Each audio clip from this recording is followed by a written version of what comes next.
Hidden deep within the ancient scripture lies a forgotten story, rarely spoken of yet filled with mystery and intrigue. It tells the tale of a forgotten race of giants who once roamed the earth. But before we continue, don't forget to hit the like button and subscribe so you'll never miss any of our exciting content. This is the story of Og, the last of the biblical giants. Mentioned briefly yet strikingly in Deuteronomy and Numbers, Og's existence raises compelling questions. Who exactly was Og? Why does the Bible emphasize his size and his iron bed? And most mysteriously, why did God command his absolute erasure from history? Stick around, because today we're going to unravel this ancient enigma. Who was Og, the last giant? At the time of Moses, King Og ruled the kingdom of Bashan located near the Golan Heights. His people, the Rephaim, were often associated with the land of Bashan and were believed to be among the most formidable inhabitants of Canaan. The Bible explicitly identifies Og as the last surviving member of the Rephaim, a mysterious race of giants referenced multiple times throughout biblical texts. According to Deuteronomy 3:11, Og slept in a bed approximately 13 feet long and made entirely of iron. This peculiar detail is striking. Was this simply exaggeration, symbolism, or historical evidence pointing to a race of giants who once walked the earth? Interestingly, Og's name itself has sparked speculation. In Hebrew, Og is believed to mean might, strength, or power. This aligns with the narrative of a giant king commanding a fearsome army. But the etymology of his name adds another layer to the enigma. Some scholars link Og's name to the word repha, meaning to heal or to bind. This duality hints at a possible connection to healing arts or ancient rituals, possibly explaining the significance of his mysterious iron bed. According to Deuteronomy 2:20, there was war between Sihon, the king of Heshbon, and the Israelites. After defeating Sihon, Israel occupied his land, and when King Og heard of the defeat of his ally Sihon, he decided to confront Moses. Thus began a confrontation between two formidable leaders. The outcome of this clash was decisive. The Bible states that Moses defeated Og and all his forces, leaving none alive. The epic battle between Og and Moses. The battle between Og and Moses serves as a testament to the extraordinary feats attributed to Moses. During the Israelites' exodus from Egypt and their journey through the wilderness, they encountered various obstacles and adversaries. Among them was King Og. The account of their confrontation is vividly portrayed in the Bible, highlighting themes of faith, courage, and divine intervention. The clash between Og and Moses was not merely a physical conflict. It carried profound religious and historical significance. For the Israelites, it symbolized a pivotal moment in their struggle for freedom and the establishment of a covenant with God. Moses, chosen by God to lead the Israelites out of slavery in Egypt, emerges as a towering figure in this narrative. His leadership, wisdom, and unwavering faith set him apart. On the other side stood King Og, representing the forces of opposition and tyranny that the Israelites faced. The battle between Og and Moses transcends a physical confrontation. It symbolizes a larger struggle between faith and doubt, freedom and oppression, and the triumph of good over evil. In Numbers 21:33, the text states, "And Moses sent to the king of Bashan, saying, What is the reason that you have hated my people, so that you have given their land a heritage to another people?" Here, the account underscores the confrontational aspect of the encounter. Moses, acting on behalf of the Israelites, confronts Og, demanding an explanation for his aggression and territorial disputes. This exchange highlights the importance of justice and the right to possess the promised land.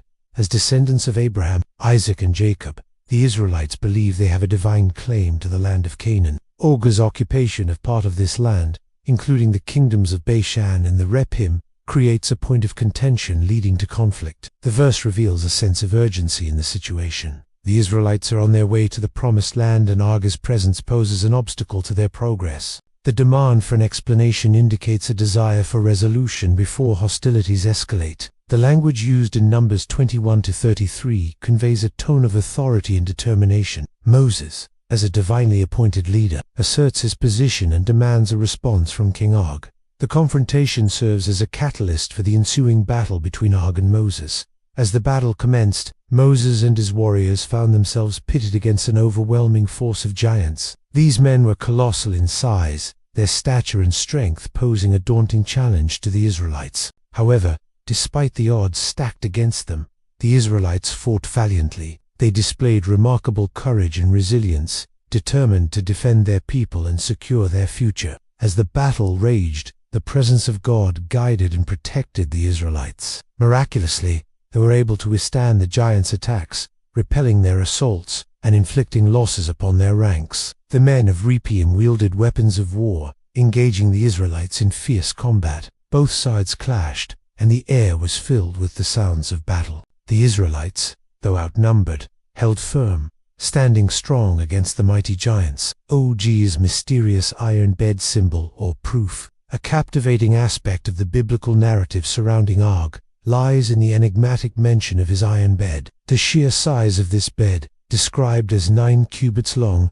has left readers both intrigued and skeptical. While some dismiss it as a symbolic or exaggerated detail, others see it as potential evidence of a forgotten era of giants. The account of OG's iron bed adds a layer of complexity to his story. Found in Deuteronomy chapter 3 verses 10 to 11, it provides a glimpse into the customs and practices of the ancient world. In the context of the Israelites' journey to the Promised Land, Og's colossal size, as indicated by his bed's dimensions, becomes a focal point of interest. The mention of an iron bed in itself is intriguing, as iron beds were relatively uncommon in ancient times. Typically associated with wealth and power, they were primarily used for ceremonial or ritualistic purposes. The very materiality of Og's bed suggests a certain grandeur and opulence surrounding his status as king. Og's iron bed has become a subject of much debate and speculation among biblical scholars and enthusiasts alike. Some interpret it literally, suggesting that it points to the existence of giants. Proponents of this view argue that if the bed was indeed made of solid iron, it would have been immensely heavy and durable. They believe that the advanced metallurgical skills required to create such a structure point to a sophisticated civilization capable of producing iron on a large scale. Why did God erase Og and his people from history? The complete annihilation of Og and his people by the Israelites raises profound questions about the nature of divine command and the reasons behind such drastic actions. In a narrative filled with miraculous occurrences and divine intervention, the erasure of Og's people stands out as a particularly intense act. The episode involving Og and his people is recounted in Deuteronomy chapter 3, verses 3 to 6. It was during Israel's occupancy of Bashan that Moses encountered Og, the king of Bassanese, and his allies. Although the Bible does not explicitly state the reason for the complete destruction of Og's people, several theological and historical perspectives offer insights into this enigmatic event. One interpretation suggests that the extermination of Og's people was intended to sever any connections to the corrupting influences of the past. Some theologians propose that Og's people, possibly descendants of the Nephilim, embodied a spiritual corruption that threatened the purity of Israel. The Nephilim, mentioned in Genesis chapter 6, were the offspring of unions between fallen angels and human beings, introducing a sinister element into the human race. By eradicating Og's people, God aimed to cleanse the land of Canaan from such corrupt influences, ensuring that Israel's entry into the Promised Land was not tainted by the sins of the past. The complete destruction of Og's people was also likely intended to prevent future conflicts and establish dominance. As Israel progressed toward the Promised Land, it was crucial for them to secure their borders and ensure peace. By eliminating Og's people, who posed a formidable military threat, Israel could establish dominance in the region and minimize the risk of future confrontations. The act of total destruction served as a deterrent, discouraging other potential enemies from challenging Israel's authority. Today, Og remains shrouded in biblical mystery. His story challenges historians, theologians, and believers seeking to understand his true nature and the justifications for his complete removal from history. Who exactly was Og, and what dangerous secret, if any, did he hold? And what justified God's command to erase him completely? Was Og merely a powerful king, or the last guardian of a hidden truth, so perilous it had to be erased from human memory?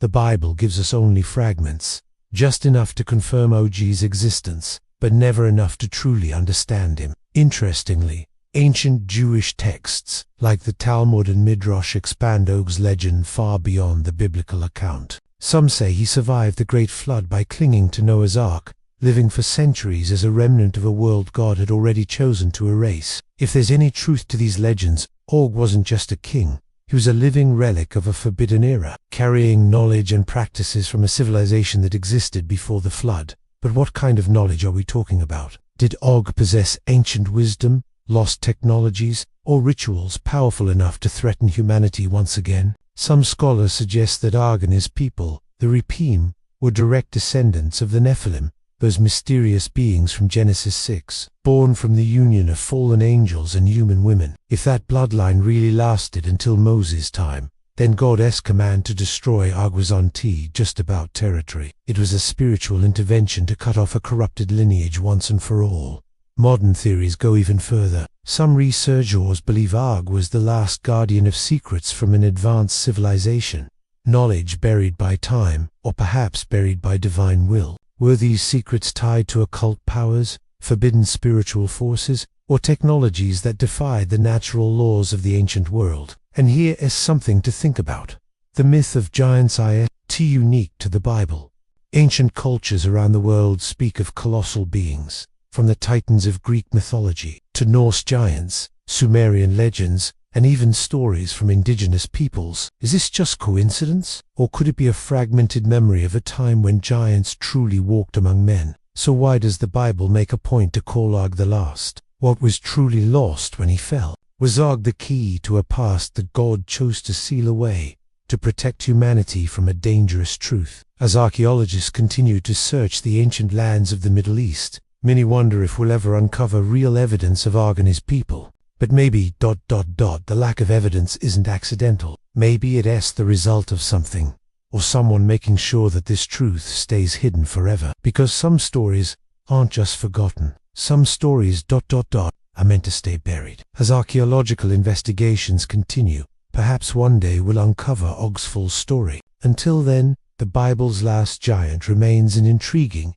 unsolved mystery. Do you keep this mystery to yourself? Share this video with friends who enjoy unraveling the forgotten stories of the Bible. Let us know in the comments below what you thought of the video and what other topics you would like us to cover in the future. If you liked the video, let us know in the comments below what you think the name Og means. There are many other interesting videos here on the channel. Don't leave without learning more about the mysteries of the Bible.